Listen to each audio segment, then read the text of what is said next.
يختص برحمته من يشاء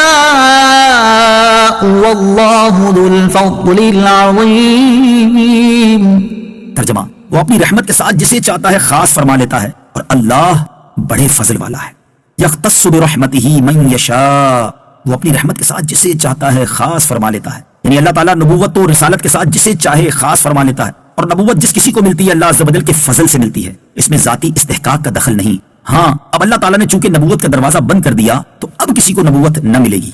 وَمِنْ أَهْلِ الْكِتَابِ مَنْ إِنْ تَأْمَنْهُ بِقِنْطَارٍ يُؤَدِّهِ إِلَيْكَ وَمِنْهُمْ مَنْ إِنْ تَأْمَنْهُ بِدِينَارٍ لَا يُؤَدِّهِ إِلَيْكَ إِلَّا مَا دُمْتَ عَلَيْهِ قَائِمًا ذلك بأنهم قالوا ليس علينا في الأميين سبيل ويقولون على الله الكذب وهم يعلمون.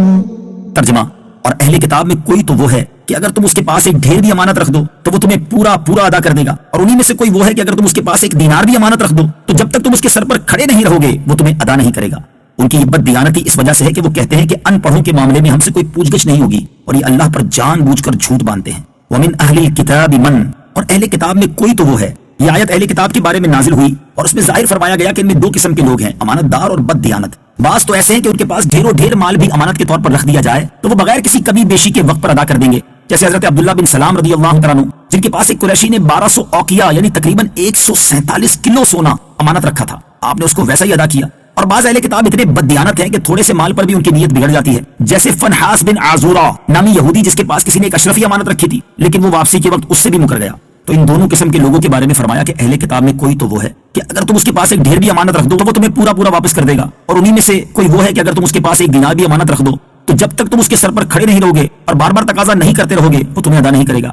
وہ اللہ عز و جل کے ڈر سے نہیں بلکہ لوگوں کے ڈر سے اور بار کے تقاضے پر ہی امانت ادا کرے گا. اور ایسی امانت داری قابل تعریف نہیں جو بلند اخلاقی اور خوف خدا کی وجہ سے نہ ہو بلکہ لوگوں کے ڈر سے ہو.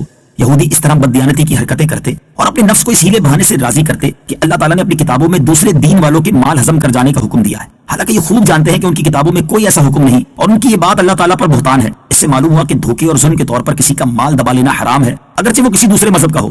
رسول اکرم علیہ الصلوۃ والسلام ہجرت کی رات حضرت علی کرم اللہ تعالیٰ وجہ کریم کو ان لوگوں کی امانتوں کی ذمہ داری دے کر گئے جو پیارے آقا علیہ الصلوۃ والسلام کے قتل کا ارادہ کر رہے تھے اور جن سے تنگ آ کر آپ علیہ الصلوۃ والسلام ہجرت کر رہے تھے. سبحان اللہ! اے کاش کہ ہمارے مسلمان بھائی غور فرمائیں کہ وہ تاجدار رسالت علیہ الصلوۃ والسلام کی سنت پر عمل پیرا ہیں یا یہودیوں کے طریقے پر.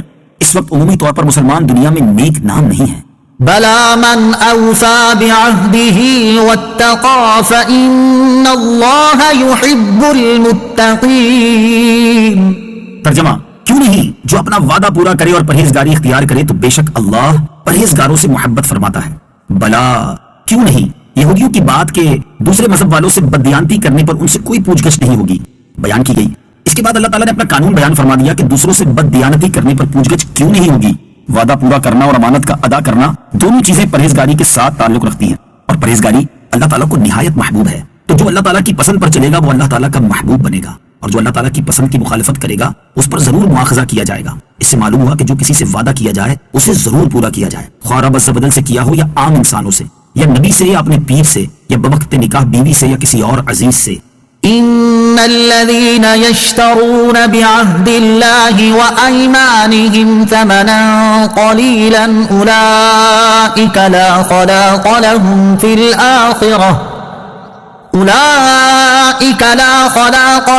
في الاخره ولا يكلمهم الله ولا ينظر إليهم يوم القيامة ولا يزكيهم وَلَهُمْ عَذَابٌ أَلِيمٌ.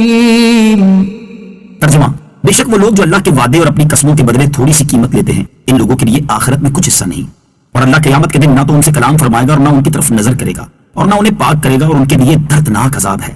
ثمنا قلیلا، تھوڑی سی قیمت.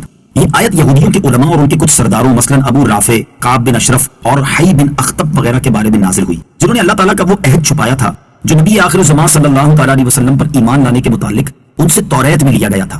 انہوں نے اس کو بدل دیا اور بجائے اس کے اپنے ہاتھوں سے کچھ کا کچھ لکھ دیا اور جھوٹی قسم کھائی کہ یہ اللہ عز و جل کی طرف سے ہے، اور یہ سب کچھ انہوں نے اپنی جماعت کے جاہدوں سے رشوتیں اور مال و دولت حاصل کرنے کے لیے کیا۔ ان کے لیے یہ شدید وعید بیان کی گئی کہ جو لوگ اللہ عز و جل کے وعدے اور اپنی قسموں کے بدلے تھوڑی سی قیمت لیتے ہیں، ان لوگوں کے لیے آخرت میں کچھ حصہ نہیں، اور اللہ عز و جل قیامت کے دن نہ تو ان سے کلام فرمائے گا اور نہ ان کی طرف رحمت کی نظر کرے گا اور نہ انہیں پاک کرے گا، اور ان کے لیے دردناک عذاب ہے۔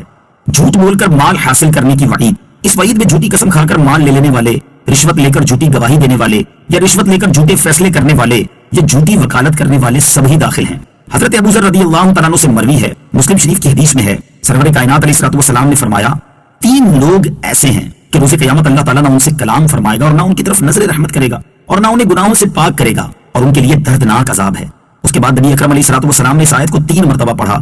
اس پر حضرت ابو ذر غفاری رضی اللہ تعالیٰ عنہ نے عرض کی کہ وہ لوگ بہت نقصان میں رہے، یا رسول اللہ صلی اللہ علیہ وسلم وہ کون لوگ ہیں؟ تاجدار رسالت صلی اللہ علیہ وسلم نے فرمایا، تہبند کو ٹخنوں سے نیچے لٹکانے والا، یعنی تکبر کے طور پر اور احسان جتانے والا، اور اپنے تجارتی مال کو جھوٹی قسم سے رواج دینے والا۔ حضرت ابو امامہ رضی اللہ تعالیٰ عنہ سے روایت ہے، حدیث پاک مسلم شریف میں ہے کہ سرکار علی وقار علیہ الصلوۃ والسلام نے فرمایا، جو کسی مسلمان کا حق مارنے کے لیے قسم کھائے، اللہ تعالیٰ اس پر جنت حرام کر دیتا ہے اور دوزخ لازم کر دیتا ہے۔ ایک شخص نے عرض کی، یا رسول اللہ صلی اللہ علیہ وسلم اگرچہ تھوڑی سی چیز ہو؟ فرمایا اگرچہ پیلو کی شاخ ہی کیوں نہ ہو۔